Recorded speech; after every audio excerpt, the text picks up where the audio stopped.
Hello बच्चों, तो भाई कैसे हो आप सभी। आई होप सारे बच्चे एकदम अच्छे होंगे, एकदम बड़े होंगे और एकदम मस्त होंगे बच्चों। तो welcome to this amazing platform of physics वाला। क्या हाल चाल है चीतो, कैसे हो तुम। आई होप सारे बालक एकदम बड़े होंगे, एकदम मस्त होंगे और एकदम बेहतरीन होंगे। और तुम लोगों का जो सेशन चल रहा था, समरी सीरीज का जो बैच चल रहा था, उसमें मैथ्स का नेक्स्ट लेक्चर लेकर मैं आ चुका हूं, जहां पर आज हमारा होने वाला है क्या, द्विघात समीकरण। भाई one of the most important chapter है ये द्विघात समीकरण। क्यों है भाई? क्योंकि इसमें से आपका लॉन्ग शॉर्ट, मतलब लॉन्ग तो चलो अगर मैं एक बार को साइड कर दूं तो शॉर्ट, वेरी शॉर्ट और आपका ऑब्जेक्टिव टाइप क्वेश्चन बहुत ज्यादा बनते हैं। ठीक है, तो ये जो टॉपिक है, ये जो क्वेश्चन है, ये जो आपका चैप्टर है, ये बहुत ज्यादा इंपॉर्टेंट होने वाला है। ठीक है, यहां से वर्ड प्रॉब्लम बनती है, यहां से केस स्टडी के क्वेश्चन बनते हैं, तो बहुत बहुत बहुत बहुत बहुत ज्यादा इंपॉर्टेंट क्वेश्चन है ये। ठीक है, बहुत ज्यादा इंपॉर्टेंट चैप्टर है ये। बोर्ड में अगर मैं बात करूं, आराम से 5 से 6 नंबर ये चैप्टर अकेला दे जाएगा तुम्हें, अगर तुम इस चैप्टर का कोई भी क्वेश्चन बोर्ड में नहीं छोड़ के आते हो तो। ठीक है, तो चैप्टर कितना इंपॉर्टेंट है तुम लोगों को समझ चुके हो। आज क्या होने वाला है, आज होगा द्विघात समीकरण का पार्ट 1। तो देखो इस चैप्टर में क्या है, इस चैप्टर में तुम्हारे पास टोटल चीजें हैं करने के लिए। क्या क्या तुम्हारे पास इस चैप्टर में चीजें हैं कि तुम सबसे पहले पढ़ो कि द्विघात समीकरण क्या होता है।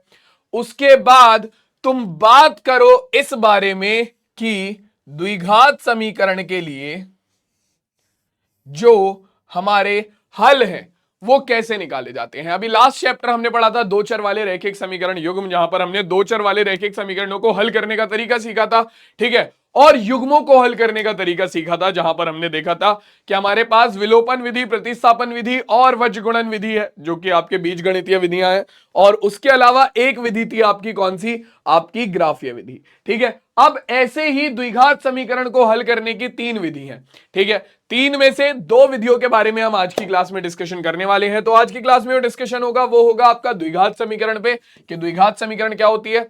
उसके अलावा द्विघात समीकरण के मूल क्या होते हैं। ठीक है, उसके अलावा गुणनखंड विधि द्वारा द्विघात समीकरण के मूल, ठीक है, निकालना या फिर द्विघात समीकरण को हल करना, और द्विघाती सूत्र के द्वारा द्विघात समीकरण को हल करना। अब आप कहोगे सर तीसरी विधि कौन सी है, तो मेरे लाल तीसरी विधि है पूर्ण वर्ग विधि। ठीक है, हमारे पास द्विघात समीकरण को हल करने की 3 विधियां हैं। पहली आपका गुणनखंड विधि, दूसरी आपका कौन सी, आपका द्विघाती सूत्र, ठीक है, या फिर श्रीधराचार्य सूत्र बोलते हैं हम इसे, और तीसरी आपका पूर्ण वर्ग विधि। वैसे तो द्विघाती सूत्र तीसरी विधि है और दूसरी विधि है पूर्ण वर्ग विधि, बट पूर्ण वर्ग विधि बहुत सारे बच्चों के सिलेबस में नहीं है। ठीक है, मतलब सीबीएसई ने इसे अपने सिलेबस से हटा दिया है। ठीक है, यूपी बोर्ड के सिलेबस में भी ये नहीं है।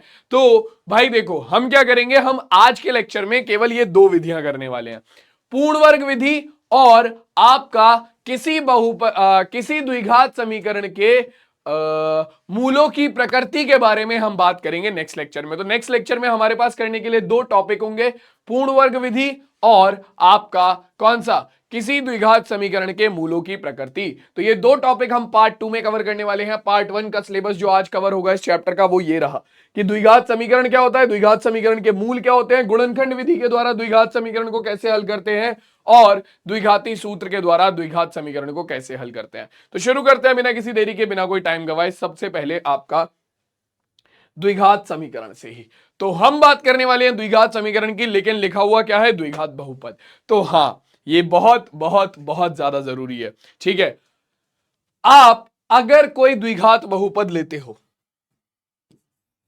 px और उसे उठाकर 0 के बराबर रख देते हो तो आपकी बन जाती है द्विघात समीकरण। अब तुम कहोगे सर ये क्या बात कर रहे हो आप, द्विघात बहुपद को उठाकर 0 के बराबर रख दो द्विघात समीकरण बन जाएगी, ये कहां की बात हुई। तो मेरे लाल यही बात है असली। ठीक है, कि अगर ये px एक द्विघात बहुपद है, द्विघात बहुपद है, तो px बराबर 0 एक द्विघात समीकरण होगी। ठीक है, अब बालकों को कुछ को यह भी कंफ्यूजन होगा कि द्विघात बहुपद क्या है। तो मेरे लल्लू लाल मैं पहले ही बता देता हूं, दूसरा चैप्टर है द्विघात बहुपद, उसकी समरी ऑलरेडी मैं डाल चुका हूं, तो तुम उसे देख सकते हो। ठीक है, द्विघात बहुपद एक ऐसा बहुपद होता है जिसमें चर की सबसे बड़ी घात का जो अंक होता है वो हमेशा क्या होगा, चर का सबसे बड़ी घात जो होगी वो 2 होगी, या फिर मैं बोल सकता हूं कि ऐसा बहुपद जिसकी घात 2 होती है उसे हम क्या बोलते हैं, उसे हम द्विघात बहुपद बोलते हैं। अब द्विघात बहुपद का व्यापक रूप होता है तुम्हारा कौन सा, द्विघात बहुपद का व्यापक रूप होता है तुम्हारा ax square plus b x, ax² plus b x plus c बराबर 0। मतलब ax square plus b x plus c, ये तुम्हारा द्विघात बहुपद का रूप होता है। कोई बहुपद है px बराबर ax square plus b x plus c, तो x यहां पर क्या है, चर है, और आपका x की अधिकतम घात कितनी है, 2 है, तो ये एक द्विघात बहुपद है। यहां पर a b c वास्तविक संख्याएं हैं और a बराबर नहीं है 0 के। ठीक है, तो अगर तुम इस द्विघात बहुपद को उठाकर 0 के बराबर रख दोगे तो ये जो अब समीकरण बनी, समीकरण क्या होती है, सबसे पहले समीकरण भी क्लियर कर लेते हैं। समीकरण क्या होती है, समीकरण आपका तब बनती है जब आप बीजीय व्यंजकों को इस तरीके से लिखते हो कि आपका एक LHS हो, एक RHS हो, और बीच में उन दोनों RHS और LHS को कंपेयर करने के लिए एक साइन हो। ठीक है, तो अब ये तुम्हारी क्या बन गई, अभी तक ये क्या था, ax square plus b x plus c, अगर आगे से मैं ये हटा दूं बराबर 0, तो अभी है ये बहुपद, अभी है ये द्विघात बहुपद। ठीक है, अभी क्या है, अभी है ये द्विघात बहुपद। और जैसे ही मैंने इसे 0 के बराबर किया, जैसे ही मैंने इसे 0 के बराबर किया, अब ये क्या बन गया, अब ये बन गई बच्चों द्विघात समीकरण। अब ये क्या बन गई, ये बन गई द्विघात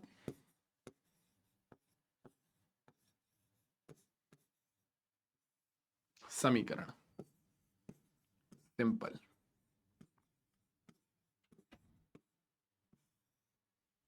ठीक है, ये क्या बन गई, ये बन गई द्विघात समीकरण। क्लियर हो गई यहां पर बात, क्लियर हो गई यहां पर बात। तो मेरे लाल, अब देखो ये जो द्विघात समीकरण होती है इन्हें ही हम हल करने के अलग अलग तरीके निकालते हैं। ठीक है, अब जैसे द्विघात समीकरण के मैं आपको कुछ एग्जांपल दे देता हूं। फॉर एग्जांपल ये हो गया तुम्हारा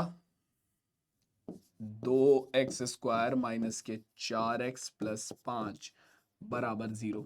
ठीक है, आप जानते हो कि आप इसकी तुलना करके यहां से a b और c का मान निकाल सकते हो, a b और c का मान निकाल सकते हो आराम से।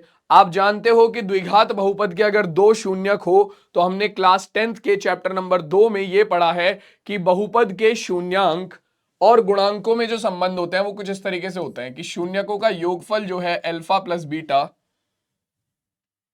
ये सब कुछ मैं यहां पर द्विघात बहुपद का एक बार रिवाइज करा रहा हूं। शून्यकों का योगफल जो होता है आपका अल्फा प्लस बीटा, ये बराबर होता है किसके, अगर किसी द्विघात बहुपद के दो शून्यक हैं अल्फा और बीटा, तो शून्यकों का योगफल बराबर होता है माइनस के b बटे a के, जहां पर b क्या है, b है तुम्हारा x का गुणांक और a क्या है, a है तुम्हारा x स्क्वायर का गुणांक। ठीक है, और वहीं पर इसका दूसरा जो है वो क्या है, वो है कि शून्यकों का जो गुणनफल होता है वो बराबर होता है c बटे a के, जहां पर c है आपका अचर पद और a है आपका क्या, x स्क्वायर का गुणांक। और इसके अलावा जो एक और चीज इंपॉर्टेंट है वो क्या है कि अगर आपके पास किसी बहुपद के, अगर आपके पास किसी बहुपद के शून्यकों का योगफल और गुणनफल है, तो उस बहुपद को आप इस तरीके से निकाल सकते हो, k गुणा ब्रैकेट के अंदर x square minus alpha plus beta गुणा x प्लस अल्फा गुणा बीटा। ठीक है, तो ये हो गया आपका क्या, ये हो गया आपका वो बहुपद। ठीक है, तो यानी कि अगर तुम्हारे पास किसी बहुपद के शून्यक है तो उनका योगफल गुणनफल तुम आराम से निकाल सकते हो और उससे उस बहुपद को भी निकाल सकते हो।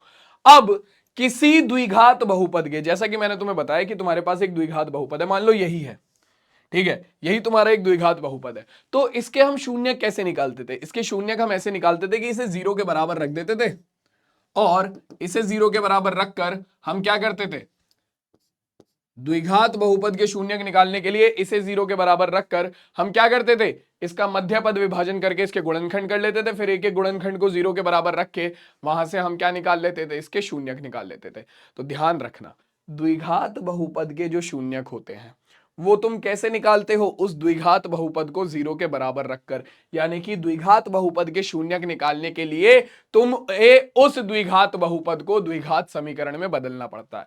तो देखो, द्विघात समीकरण कुछ नहीं है, आई होप अब ये सबको क्लियर हो गई होगी कि द्विघात समीकरण कुछ नहीं है। ये क्या है? बस जब आप द्विघात बहुपद को 0 के बराबर रख देते हो तो वो हमारा क्या बन जाती है? एक द्विघात समीकरण बन जाती है। जैसे कि ये हो गई, या फिर मेरे पास आ गया 2u² माइनस 4 बराबर 0। अब ये भी एक द्विघात समीकरण है, 2u² माइनस 4 बराबर 0, ये भी एक द्विघात समीकरण है। यहां पर आप ध्यान रखना, यहां पर आपको कुछ चीजें याद रखनी पड़ेंगी कि ए बी सी वास्तविक संख्या है और ए बराबर नहीं होना चाहिए 0 के, क्योंकि अगर तुमने ए को 0 के बराबर कर दिया तो a गुणा एक्स स्क्वायर यानी कि 0 गुणा एक्स स्क्वायर 0 हो जाएगा, तो समीकरण बचेगी bx प्लस सी बराबर 0, तो जो कि क्या है? जो कि एक रैखिक समीकरण हो जाएगी। तो a का मान 0 ना हो, ये ध्यान रखना। बाकी a b c कोई भी वास्तविक संख्याएं हो सकती हैं। क्लियर हो गया? द्विघात समीकरण क्या होती है, सबको समझ में आ गया? जब आप द्विघात बहुपद को 0 के बराबर रख देते हो तो आपके पास द्विघात समीकरण बनती है, या फिर कोई भी समीकरण जो ax square plus bx plus c बराबर 0 के रूप में हो, उसे हम क्या बोलते हैं? द्विघात समीकरण बोलते हैं। ठीक है, अब ये मैंने आपको क्यों बताए थे? अब तुम कहोगे सर ये भी तो आपने बताए थे, ये क्यों बताए थे? बेटा इसका इस्तेमाल जब अभी मैं आपको द्विघात समीकरण के मूल पढ़ाऊंगा, ठीक है, तो तुम्हें क्लियर होगा कि इसका क्या इस्तेमाल है। ठीक है, तो तुम्हें क्लियर होगा कि इसका क्या इस्तेमाल है। ठीक है, तो देखो ये सबको समझ में आ गया। अब एक दो जरा इस पर बेसिक द्विघात समीकरण के क्वेश्चन कर लेते हैं। तो देखो पहले कुछ क्वेश्चन ऐसे बनते हैं, ठीक है, जहां पर हमें एक स्थिति दे रखी होती है और हमें उस स्थिति को बदलना होता है, किसमें? समीकरण में। अब बच्चों को सबसे ज्यादा दिक्कत यहीं पर आती है, बच्चों को सबसे ज्यादा दिक्कत यहीं पर आती है कि दी हुई स्थिति को समीकरण में कैसे बदलें। तो स्थिति क्या दी हुई है कि जॉन और जीवंती दोनों के पास कुल मिलाकर 45 कंचे हैं। ठीक है, दोनों 5-5 कंचे खो देते हैं। अब उनके पास कंचों की संख्या का गुणनफल 124 है। ठीक है, तो अब देखो जॉन और जीवंती, आपको क्या करना है? इस स्थिति को समीकरण के रूप में बदलना है।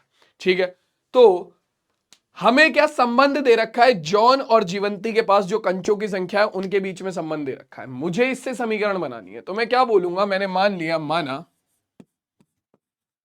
हमें जिन चीजों को निकालना होता है या जिन चीजों के बीच में संबंध दे रखा होता है, हम उन्हें ही अपने चर मान लेते हैं, क्योंकि समीकरण बनाने के लिए सबसे पहले क्या चाहिए? चर चाहिए। ठीक है, तो अब चर किसे माने? हमें संबंध दे रखा है कि जॉन और जीवंती के पास कुल मिलाकर 45 कंचे हैं, तो मैं मान लेता हूं जो कंचों की संख्या वही हमारी चर है। तो मैंने बोला कि जॉन के पास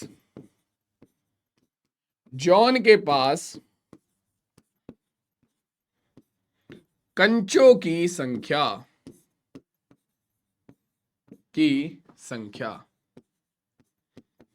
ये हो गई x। ठीक है, अब मान लो तुम्हारे और तुम्हारे भाई के पास कुल मिलाकर कितनी? 12 टॉफी है। तुम्हारे और तुम्हारे भाई के पास कुल मिलाकर 12 खट्टी टॉफी है। मैडम मैंने खट्टी टॉफी खाई है ना? तो वही वाली खट्टी टॉफी है। तुम्हारे और तुम्हारे भाई के पास कुल मिलाकर 12। अब उन 12 में से 7 टॉफी जो है वो तुम्हारे भाई के पास है, तो तुम्हारे पास कितनी बची? सीधी सी बात है, 12 माइनस 7, 5 टॉफी बची, है ना? तो सेम केस यहां पर है। अगर 45 कंचे हैं जॉन और जीवंती के पास, दोनों के पास, तो अगर जॉन के पास x कंचे हैं, जीवंती के पास कितने बचे? जीवंती के पास कंचे कितने बचे? जीवंती के पास कंचों की संख्या कितनी हो जाएगी? टोटल 45 थे, 45 में से x कंचे जो हैं वो किसके पास है? वो आपके जॉन के पास है। तो जीवंती के पास 45 माइनस x बचे। आगे क्या बोला? दोनों ने 5-5 कंचे खो दिए। ठीक है भैया, बड़े लापरवाह हैं दोनों। 5-5 कंचे खोने के बाद, अब 5-5 कंचे खोने के बाद दोनों के पास कितने कितने कंचे होंगे? जॉन के पास कंचों की संख्या, जॉन के पास कंचों की संख्या। तो देखो जो चीज ये बोल रहा है ना, बस उसी चीज पे काम करते जाओ। क्या बोला इसने कि दोनों ने 5-5 कंचे खो दिए, तो जॉन के पास कंचों की संख्या कितनी हो जाएगी, पहले x थी, अब कितने, x में से 5 कंचे खो दिए उस भाई ने, तो x - 5 हो गए। जीवंती के पास कितने हो जाएंगे भाई, 5-5 कंचे खोने के बाद जीवंती के पास कंचों की संख्या कितनी होगी, जीवंती के पास थे 45 - x कंचे, इन बहन जी ने 5 कंचे खो दिए, तो 45 - 5 कितना हो जाएगा, 45 - 5 हो गया 40 माइनस एक्स कंचे, 45 - 5 हो गया 40 माइनस एक्स कंचे। तो दोनों ने जब 5-5 कंचे खो दिए तो इनके पास बचे कितने, आपका x - 5 कंचे और 40 माइनस एक्स कंचे। आगे क्या बोला है कि अब उनके पास जो कंचे बचे हैं उनकी संख्याओं का गुणनफल 124 है, यानी कि अब इन दोनों के पास जितने कंचे बचे हैं उनकी संख्याओं का गुणनफल 124 है। तो आपका x - 5 जो कि जॉन के पास बचे हैं और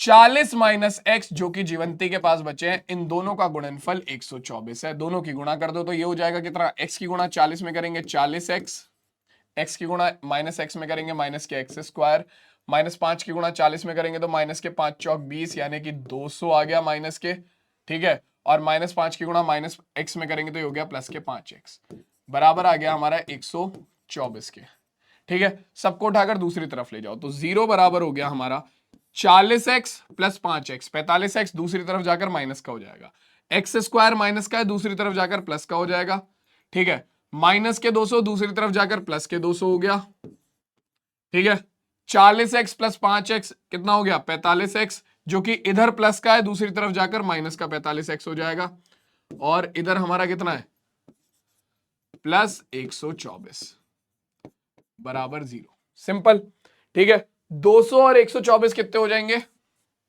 0 तो इधर है, 200 और 124 कितने हो जाएंगे 324, ठीक है। तो हमारी समीकरण बन गई x स्क्वायर माइनस 45x, ठीक है, और प्लस के 324।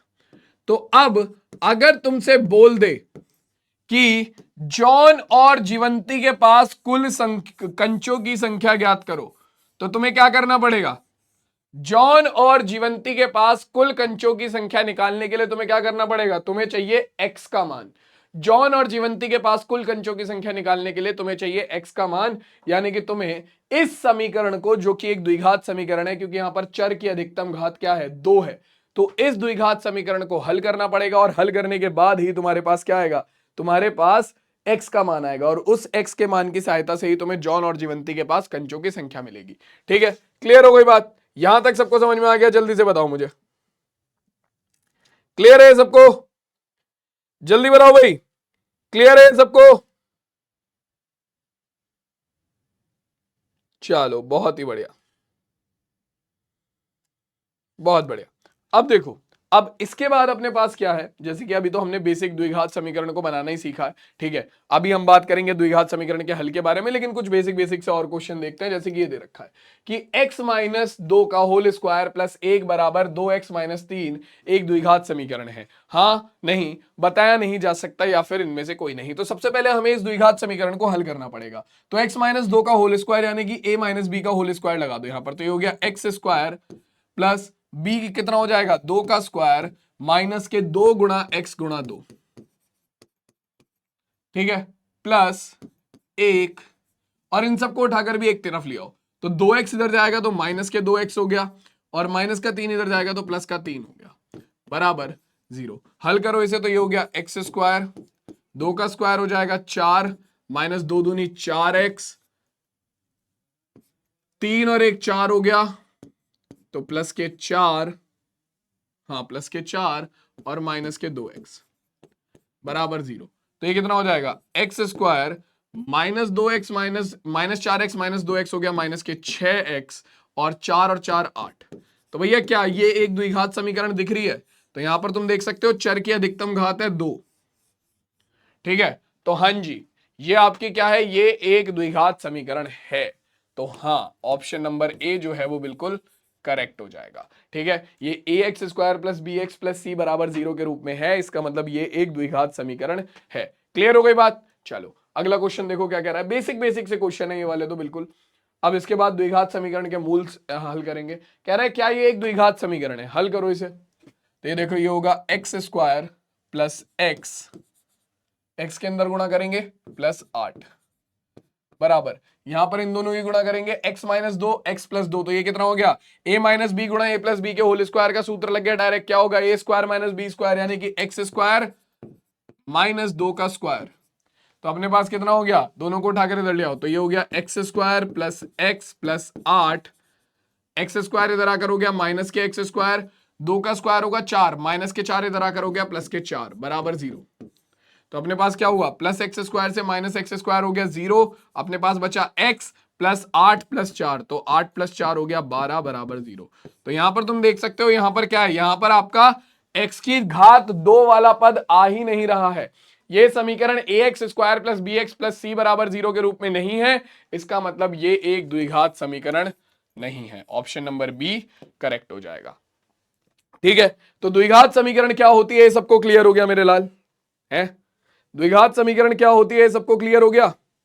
चलो बहुत ही बेहतरीन। अब जब द्विघात समीकरण सबको क्लियर हो गया है तो जरा द्विघात समीकरण के मूल के बारे में बात कर लेते हैं। ठीक है, तो सबसे पहले द्विघात बहुपद के शून्यक के बारे में मैंने तुम्हें बताया था कि आपका द्विघात बहुपद अगर है कोई ax² + bx + c, तो आपके चर का ऐसा मान, ये जो चर है तुम्हारा x, इसका ऐसा मान जो कि पूरे बहुपद को 0 कर दे, उसे द्विघात बहुपद का शून्यक बोलते हैं। ठीक है, लेकिन द्विघात समीकरण का मूल क्या होता है? द्विघात समीकरण का मूल होता है चर का वो मान जो कि पूरी समीकरण को संतुष्ट कर दे, यानी कि LHS और RHS दोनों साइड को बराबर ले आए। ठीक है, उसे हम बोलते हैं कि क्या, उसे हम बोलते हैं आपका द्विघात समीकरण का मूल। ठीक है, x बराबर p द्विघात समीकरण का मूल होगा अगर द्विघात समीकरण में आपका x की जगह पर p रखने पर LHS और RHS बराबर आ जाए। ठीक है, और आपका हमेशा ध्यान रखना आपके द्विघात समीकरण के दो मूल होते हैं। ठीक दो मूल होते हैं, मतलब इसके दो ही मूल होंगे, अधिकतम एक या आधा नहीं, एक या आधा नहीं, ठीक दो मूल होते हैं। ठीक है, ध्यान रखना द्विघात समीकरण के ठीक दो मूल होते हैं, यानी कि द्विघात समीकरण के आप हल करने के मतलब द्विघात समीकरण को संतुष्ट करने के लिए दो मान आप निकाल सकते हो हमेशा। ठीक है, वो दो मान बराबर भी हो सकते हैं, वो दो मान अलग अलग भी हो सकते हैं। ठीक है, इसके बारे में हम आगे बात करेंगे, बट द्विघात समीकरण को हल करने के ठीक दो मान होते हैं। ठीक है, ठीक दो मान होते हैं। अब यहां पर आपको ध्यान रखना पड़ेगा जो द्विघात बहुपद के शून्यक होते हैं, अगर कोई तुम्हारे पास द्विघात बहुपद है, ये चीज याद रखना, ये नोट है। ठीक है, तो जो आपको मैंने अभी स्टार्टिंग में द्विघात बहुपद के फॉर्मूले बताए थे ना, वो सारे यहां पर भी काम आएंगे। कैसे? आपके द्विघात बहुपद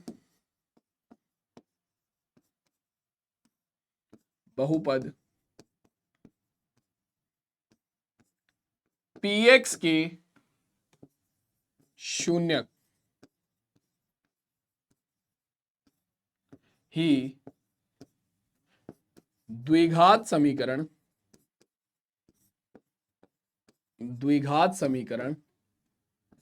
px बराबर 0 के मूल होंगे। सीधी सी बात है कि तुम्हारे जो तुमने द्विघात बहुपद के शून्यक निकाले हैं ना, कोई बहुपद है px ax² + 2, ये मान लो 2x² + 4, मान लो एक तुमने द्विघात बहुपद लिया, ये 4x² - 5x + 1 बराबर, हाँ ये तुम्हारा द्विघात बहुपद है, px बराबर है ये। तो इसके जो भी शून्यक आएंगे वो 4x² - 5x + 1 बराबर 0 इस समीकरण के मूल होंगे। ठीक है, तो भैया आपका क्योंकि ये सेम बहुपद है, दोनों तरफ ये सेम बहुपद है, अगर इसी बहुपद को तुम समीकरण में बदलोगे तो इस बहुपद के शून्यक और इस समीकरण के मूल जो है वो बिल्कुल बराबर होंगे। ठीक है, और बहुपद के शून्यक निकालने का तरीका तुमने पढ़ा है। ठीक है, बहुपद के शून्यक कैसे निकालते हैं हम? बहुपद के शून्यक निकालते हैं मध्यपद विभाजन करके। ठीक है, यानी कि गुणनखंड करके। तो पहली जो द्विघात समीकरण के मूल निकालने की जो पहली विधि है बच्चों, द्विघात समीकरण के मूल निकालने की जो पहली विधि है वही है तुम्हारी क्या, गुणनखंड विधि। ठीक है, और इसीलिए इसे गुणनखंड विधि बोला जाता है। ये वही विधि है, ये वही सेम तरीका है जो कि तुमने दूसरे चैप्टर में पढ़ा है, द्विघात समीकरण के शून्य, द्विघात बहुपद के शून्यक निकालने का। ठीक है, तो अगर तुम्हें मैंने अभी बोला कि जो इस बहुपद के शून्यक है वही इस समीकरण के मूल है, तो ये जो जितने भी सूत्र तुम्हें मैंने यहां पर बताए थे, ये सारे के सारे द्विघात समीकरण के लिए भी अप्लाई होंगे। क्योंकि द्विघात, तो कहने का मतलब क्या है, कहने का मतलब यह है कि द्विघात समीकरण के मूलों का योगफल माइनस बी बटे ए हो जाएगा, द्विघात समीकरण के मूलों का गुणनफल सी बटे ए हो जाएगा, और अगर तुम्हें द्विघात समीकरण के मूल पता है तो तुम उससे आराम से समीकरण भी बना सकते हो। सिंपल। ठीक है, तो ये जो सारे के सारे सूत्र हैं जो कि हमने बहुपद के शून्यकों के लिए पढ़े थे, वो सारे के सारे द्विघात समीकरण के मूलों के लिए भी अप्लाई होंगे। ठीक है ना, क्लियर हो गई बात। अब देखो, द्विघात समीकरण के मूलों को निकालने की पहली विधि जो है गुणनखंड विधि, उसके बारे में बात करते हैं। गुणनखंड विधि द्वारा हम कैसे द्विघात समीकरण के मूल निकालते हैं। तो गुणनखंड करने होंगे एक द्विघात समीकरण के, और उसका इस्तेमाल हम कैसे, कैसे करते हैं, हम करते हैं मध्यपद विभाजन विधि से। द्विघात बहुपद के भी हमने करना सीखा था, मैं दोबारा एक बार एक्सप्लेन करूंगा कैसे करते हैं। ठीक है, लेकिन मैं चाहता हूं कि तुम लोग इसकी प्रैक्टिस ज्यादा से ज्यादा करो, ताकि तुम लोगों के लिए चीजें आसान हो जाएं। ये आसान तभी होंगी जब ज्यादा से ज्यादा प्रैक्टिस करोगे। तो सबसे पहले देखो हम क्या करते हैं, द्विघात समीकरण के मध्यपद विभाजन विधि के द्वारा हम क्या करते हैं, गुणनखंड करते हैं। तो आपकी समीकरण है 2x² माइनस 5x प्लस 3 बराबर 0। ठीक है, क्लियर हो गई बात, समझ में आ गया सबको। अब इस द्विघात समीकरण के हमें क्या करना है, गुणनखंड करना है। ठीक है, मतलब द्विघात समीकरण को दो रैखिक गुण बहुपदों के, ये जो इधर वाला द्विघात बहुपद है, इसे दो रैखिक बहुपदों के गुणनफल में तोड़ना है।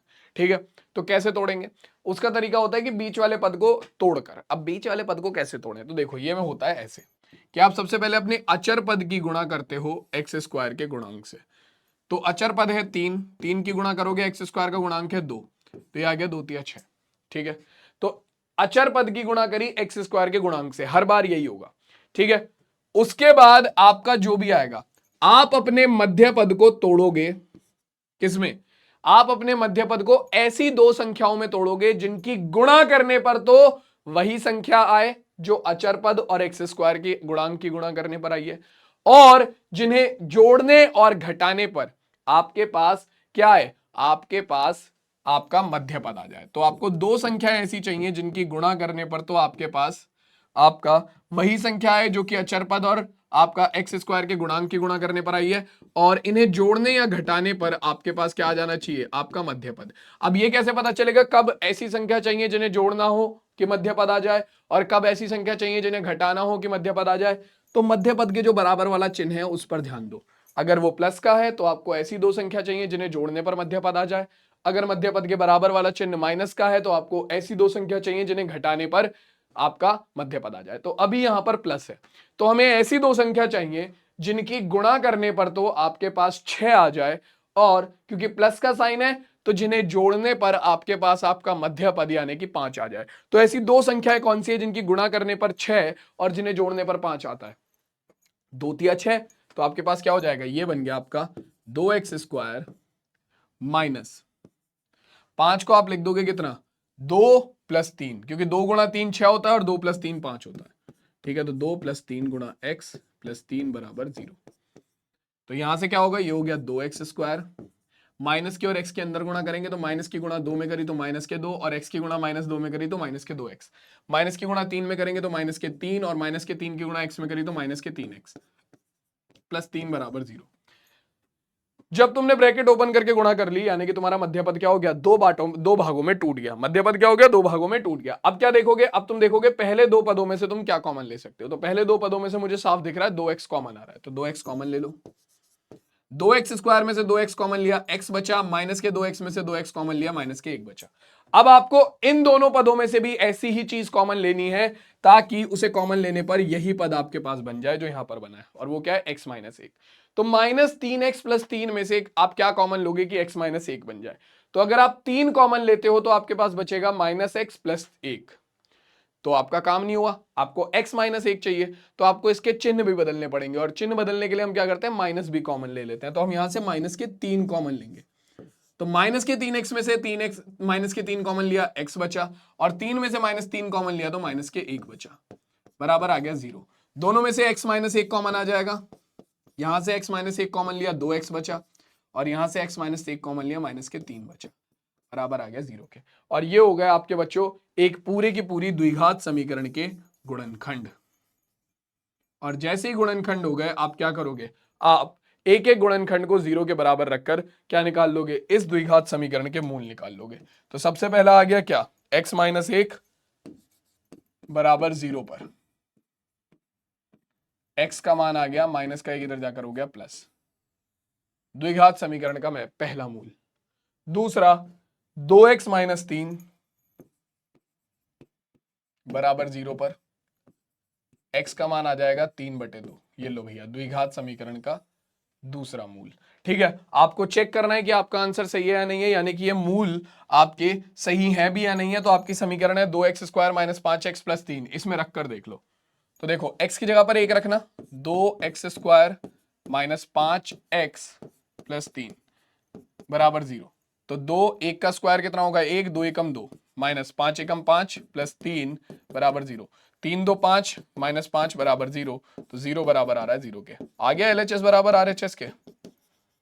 तो यानी कि तुम्हारा x बराबर 1 इस द्विघात समीकरण का मूल है। क्यों? क्योंकि समीकरण में जब आप x की जगह पर x बराबर 1 रखते हो तो वो समीकरण को संतुष्ट कर रहा है, यानी कि LHS बराबर RHS लेकर आ रहा है, यानी कि ये क्या है, ये इस समीकरण का मूल होगा। क्लियर हो गई बात? आ गया समझ में बच्चों? ऐसे ही तुम 3/2 रखकर भी चेक कर सकते हो, वो भी समीकरण को संतुष्ट करेगा पक्का। यहां पर एक क्वेश्चन और आता है स्क्वायर रूट वाला, तो उसमें थोड़ी दिक्कत होती है बच्चों को।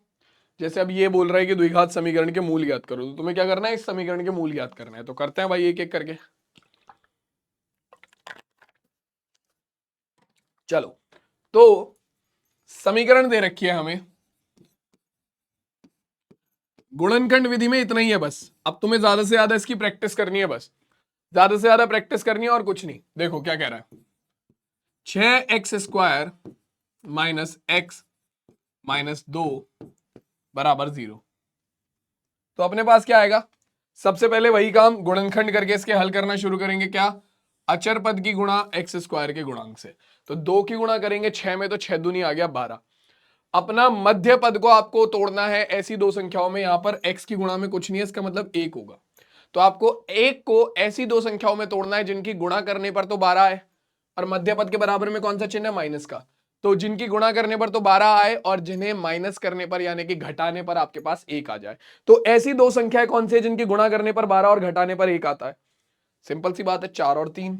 तो ये हो गया 6x² - 1 को तुमने लिख दिया 4 - 3, या हाँ 4 - 3 गुणा x - 2 बराबर 0। तो देखो हो गया तुम्हारा मध्य पद विभाजन। तो कितना होगा, 6x² माइनस की और x के अंदर गुणा करेंगे तो माइनस के 4x, माइनस की गुणा माइनस में करी तो माइनस माइनस प्लस 3x - 2 बराबर 0। तो यहां से देखो क्या कॉमन आ रहा है, 4x और 6x² में से 2x कॉमन आ रहा है, 2x कॉमन ले लो। अंदर क्या बचा, यहां से 2x कॉमन लिया तो 3x बचा, और यहां से 2x कॉमन लिया तो -2 बचा। ठीक है, अब 3x - 2, यहां तो पहले से ये वाला पद बना हुआ है, तो क्या कॉमन ले, प्लस का 1 कॉमन ले लो बस। 3x में से प्लस का 1 कॉमन लिया, 3x बचा, -2 में से प्लस का 1 कॉमन लिया, -2 बचा। ठीक है, दोनों जगह से क्या करेंगे, 3x - 2 कॉमन ले लेंगे। यहां पर क्या बचा, 2x, यहां पर बचा 1, बराबर आ गया 0 के। ये लो भैया हो गए गुणनखंड पूरे। सबसे पहले क्या करो, 3x - 2 बराबर 0 रखो, x का मान कितना आ गया, -2 इधर जाएगा प्लस, और 3 इधर भाग में चला गया, 2/3। पहला शून्य, पहला मूल आ गया। दूसरा 2x + 1 बराबर 0 रखो, प्लस का 1 इधर जाएगा माइनस का, 2 इधर भाग में चला गया, तो x का मान हो गया -1/2। खत्म कहानी। ये लो मेरी भाई, हो गया क्वेश्चन सॉल्व। द्विघात समीकरण के मूल ज्ञात करने थे, कर दिए दोनों मूल ज्ञात। किसी को कोई दिक्कत है यहाँ पर, किसी को कोई दिक्कत है यहाँ पर? चलो बहुत ही बढ़िया। देखो ये है केवल समरी सीरीज, यहां पर मैं तुम्हें बेसिक क्लियर कराऊंगा, कॉन्सेप्ट क्लियर कराऊंगा, ठीक है। यहां पर मैं क्वेश्चन की प्रैक्टिस नहीं कराऊंगा। क्वेश्चन की प्रैक्टिस करने के लिए तुम्हारे पास मास्टर 30, ठीक है, क्वेश्चन की प्रैक्टिस करने के लिए तुम्हारा मास्टर 30 बैच चल रहा है इसी यूट्यूब चैनल पर, तो तुम उसे देखो, ठीक है। द्विघात समीकरण का मास्टर 30 का लेक्चर आने वाला है, तो तुम उसे देखो, ठीक है। तो देखो भाई, अब बात कर लेते हैं किसके बारे में, बात कर लेते हैं आपका सबसे पहले किसके बारे में, एक और क्वेश्चन देखते हैं। अब देखो ये जो है ये है रूट वाला क्वेश्चन, ये क्या है, ये है रूट वाला क्वेश्चन। तो देखो इस क्वेश्चन में क्या कह रहा है, क्वेश्चन में कह रहा है कि 3x² माइनस 2√6x प्लस 2 बराबर 0 के मूल ज्ञात कीजिए, ठीक है। तो देखो भाई इसमें तुम घबराते हो बहुत ज्यादा, लेकिन घबराना नहीं है, वही काम करना है जो अभी तक किया है, ठीक है। कुछ नया नहीं होगा, तुम खुद देख लेना, इसमें कुछ नया नहीं होगा, इसमें कुछ नया नहीं होगा, वही काम करेंगे जो अभी तक किया है। सबसे पहले 2 की गुणा अचर पद की गुणा x² के गुणांक में, तो 2 की गुणा x 3 में करेंगे, 2 तिया 6, ठीक है। अब आपको 2√6 को ऐसी दो संख्याओं में तोड़ना है जिनकी गुणा करने पर तो 6 आए और जिन्हें जोड़ने पर आपके पास कितना है, क्योंकि प्लस का साइन है तो जोड़ने पर आपके पास 2√6 आए, ऐसी दो संख्याएं सोच के देखो। तो हल्का सा दिमाग लगाना पड़ेगा बस इसमें, यार सीधी सी बात है, तुम √6 की गुणा √6 में करोगे तो √6 आएगा, मतलब √6 की गुणा √6 में करोगे तो √6 का स्क्वायर यानी कि 6 आएगा, है ना। और वहीं पर अगर तुम √6 में √6 को जोड़ोगे तो क्या आएगा, 2√6 आएगा। तो यानी कि 2√6 के ऐसे पद जिनकी गुणा, ऐसी दो संख्याएं जिनकी गुणा करने पर 6 और जोड़ने पर 2√6 आए, वो कौन सी हो गई, √6 और √6। तो ये लो भाई, आपका जो मध्य पद विभाजन हो जाएगा वो हो गया √6 प्लस √6 गुणा x प्लस 2 बराबर 0, ठीक है। तो 3x² माइनस √6x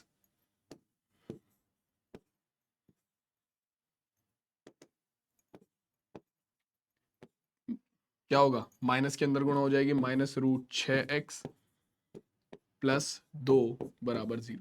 तो देखो भाई यहां से क्या कॉमन लिया जाए, यहां से क्या कॉमन लिया जाए कि आपका क्या बचे, आपका क्या कॉमन ले। तो देखो यहां पर कॉमन लेने की ही सबसे बड़ी बात होती है, तो मैं यहां पर 3 को लिख सकता हूं 3x² माइनस √6 को मैं लिख सकता हूं √2 गुणा √3, क्योंकि √2 गुणा देखो √a गुणा b, रूट के अंदर a गुणा b लिखा हुआ है तो उसे हम लिख सकते हैं √a गुणा √b, ठीक है।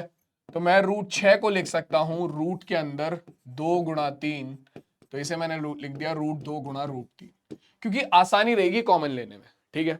तो √6 को मैंने लिख दिया √2 गुणा √3x, और यहां पर भी मैंने लिख दिया इसे √2 गुणा √3x प्लस 2 बराबर 0। तो देखो भाई यहां से मैं क्या कॉमन लूंगा, मैं यहां से √3x कॉमन लूंगा, तो √3x कॉमन लिया, तो 3x² में से √3x कॉमन लोगे तो कितना बचेगा। देखो कॉमन लेने का मतलब होता है उस चीज से भाग करना, तो मैं अगर 3x² को √3 से भाग करता हूं तो क्या होगा, मैं 3 को लिख सकता हूं √3 गुणा √3 गुणा x², 3 का मतलब यही हुआ √3 गुणा √3, ठीक है।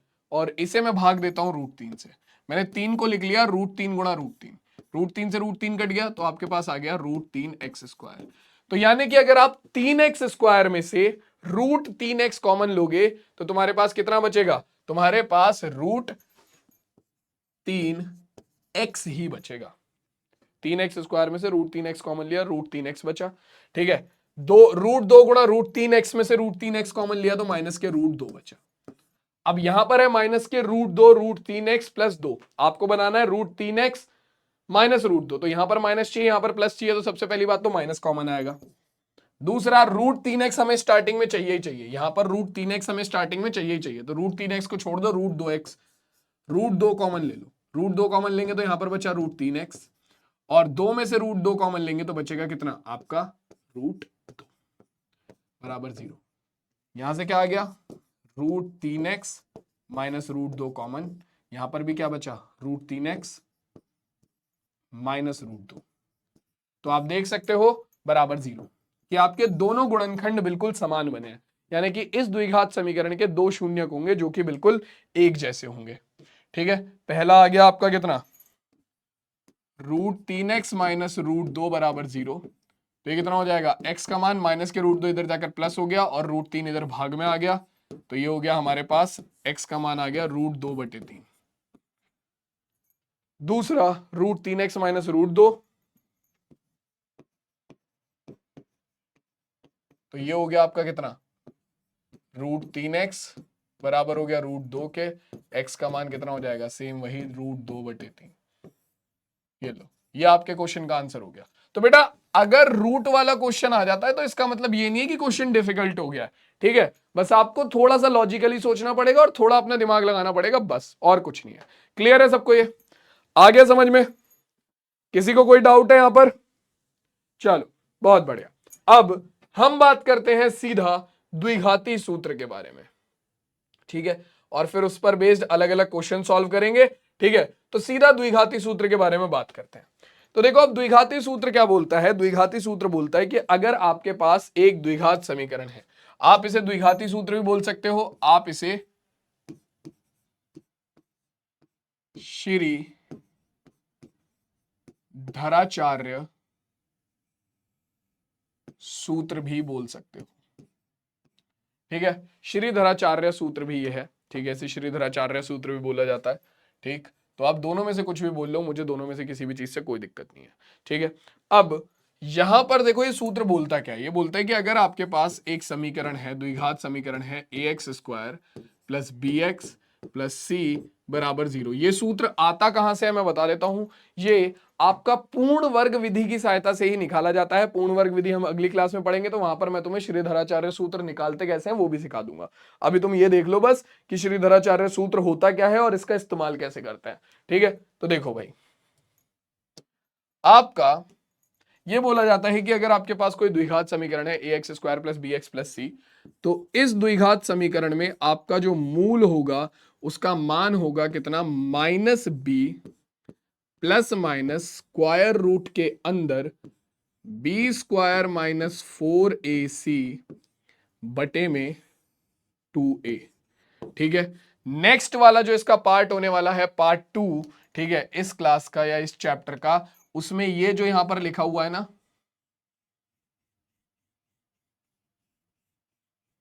ये बहुत इंपॉर्टेंट होने वाला है। b² माइनस 4ac जो ये लिखा हुआ है ना, ये बहुत ज्यादा इंपॉर्टेंट होने वाला है, ठीक है। बट यहां पर आपका ये सूत्र होता है, ठीक है, और ये सूत्र आप तभी लगा सकते हो जब b² माइनस 4ac का मान या तो बड़ा हो या बराबर हो 0 के, ठीक है, या तो बड़ा हो या बराबर हो 0 के, क्योंकि अगर 0 से छोटा हो गया तो माइनस हो जाएगा, और रूट के अंदर माइनस हमने अभी तक पढ़ा नहीं है, ठीक है, रूट के अंदर माइनस हम आगे जाके पढ़ेंगे, ठीक है। तो भैया यहां पर आपका ये सूत्र आप तभी तक लगा सकते हो जब b² माइनस 4ac का मान बड़ा हो या बराबर हो 0 के। तो बच्चों ये है तुम्हारा क्या, ये है तुम्हारा द्विघाती सूत्र, ठीक है। x बराबर -b plus minus square root के अंदर b² माइनस 4ac बटे 2a, ठीक है। यहां पर यानी कि आपके द्विघात समीकरण के दो मूल हो जाएंगे, पहला x बराबर होगा -b प्लस स्क्वायर रूट के अंदर b² minus 4ac upon 2a, और दूसरा x बराबर -b माइनस स्क्वायर रूट के अंदर b² minus 4ac upon 2a, ठीक है। तो ये है तुम्हारा डायरेक्ट द्विघाती सूत्र बच्चों, और इसकी सहायता से तुम किसी भी द्विघात समीकरण के मूल बड़े आराम से निकाल सकते हो। बस क्या करो, उस द्विघात समीकरण की तुलना करो व्यापक द्विघात समीकरण से ax² प्लस bx प्लस सी से, ठीक है, जिससे तुम्हें abc का मान मिलेगा। abc का मान उठाकर इस सूत्र में रखो, तुम्हें तुम्हारे समीकरण के मूल मिल जाएंगे। कुछ क्वेश्चन कर लेते हैं डायरेक्ट, ताकि हमारी प्रैक्टिस हो जाए, ठीक है। जैसे कि देखो ये क्वेश्चन दे रखा है, क्वेश्चन क्या है कि दिए गए आयत का क्षेत्रफल 300 मीटर स्क्वायर है, तब आयत की विमाएं यानी कि इसकी लंबाई और चौड़ाई निकालो। तो देखो इसकी लंबाई आपको दे रखी है कितनी, लंबाई दे रखी है इसकी 2x, लंबाई है 2x प्लस 1, और चौड़ाई कितनी है, चौड़ाई बराबर है x के। अब इसका तुम्हें क्षेत्रफल दे रखा है, आयत का क्षेत्रफल कितना दिया हुआ है भाई, आयत का क्षेत्रफल ये दिया हुआ है आपका 300 मीटर स्क्वायर। अब तुम जानते हो आयत का क्षेत्रफल क्या होता है, लंबाई गुणा चौड़ाई। लंबाई का मान है 2x प्लस 1 गुणा चौड़ाई का मान है x, तो आयत का क्षेत्रफल हो गया 300 मीटर स्क्वायर। यानी कि आपका लंबाई 2x माइनस 1 गुणा x यानी कि चौड़ाई बराबर हो गया 300 के। ठीक है, इसकी गुणा इसमें कर लो तो ये हो गया 2x स्क्वायर प्लस x और प्लस का 300 इधर आकर हो गया माइनस के 300 बराबर 0 के। ठीक है, समीकरण तैयार हो गई, द्विघात समीकरण तैयार हो गई। अब इस द्विघात समीकरण की क्या करो, तुलना कर दो किससे, ax स्क्वायर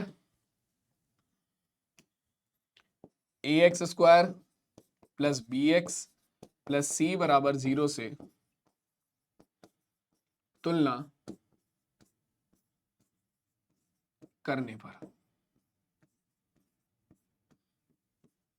तुलना करने पर क्या आएगा भाई, तुलना करने पर हमारे पास निकल कर आएगा कितना, एक्स स्क्वायर का गुणांक है 2 तो a का मान हो गया 2, x का गुणांक कुछ नहीं है यानी कि b का मान हो गया 1 और अचर पद है 300, लेकिन किसके साथ, माइनस के चिन्ह के साथ। गुणांक हमेशा चिन्हों के साथ ही लिए जाएंगे, गुणांक हमेशा चिन्हों के साथ ही लिए जाएंगे। a का मान 2, b का मान 1 और c का मान माइनस के 300। सारी चीजें हमारे पास आ चुकी हैं। अब क्या निकाल लेंगे हम, अब हम यहां से डायरेक्टली क्या निकाल सकते हैं, अपना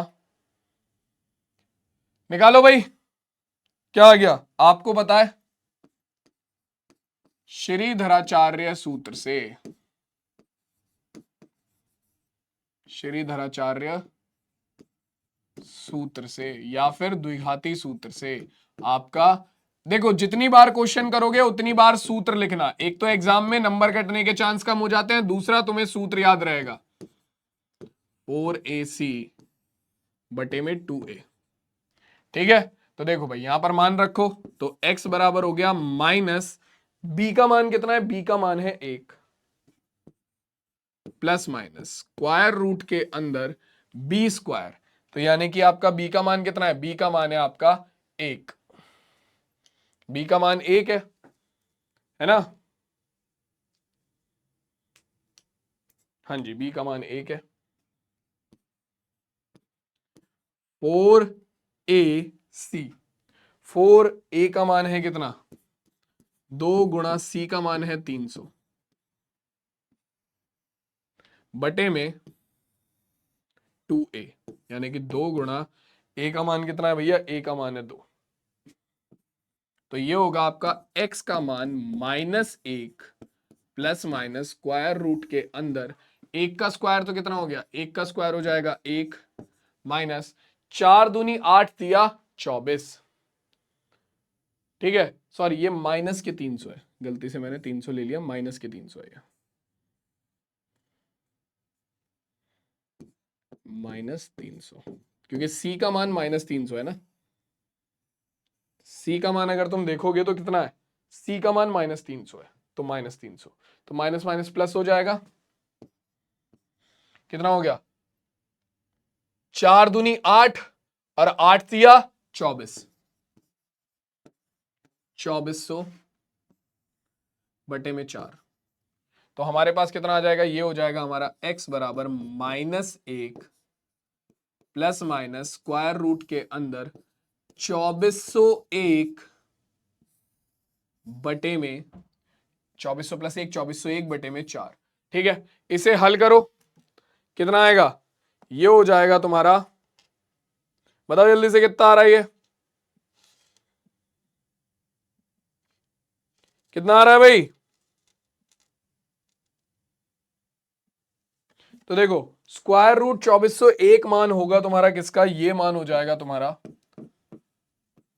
-1 प्लस माइनस स्क्वायर रूट 2401 मान होता है तुम्हारा 49 का, मतलब 49 2401 स्क्वायर होता है 49 का, तो 2401 को लिखोगे 49 का स्क्वायर, स्क्वायर से स्क्वायर रूट हट गया, आपके पास आ गया 49 बटे में 2 दूनी 4। ठीक है, तो x का मान आ गए कितने 2, पहला -1 प्लस 49 बटे में 4, तो हमारे पास कितना हो जाएगा, हमारे पास x का मान आ गया -1 प्लस 49 कितना हो गया, -1 प्लस 49 हो जाएगा 48 बटे में 4, यानी कि 4 एकम 4 ऊपर हो जाएगा 4 एकम 4 4 दूनी 8, x का मान आ गया 12। ठीक है, दूसरा क्या होगा, x का मान होगा दूसरा वाला आपका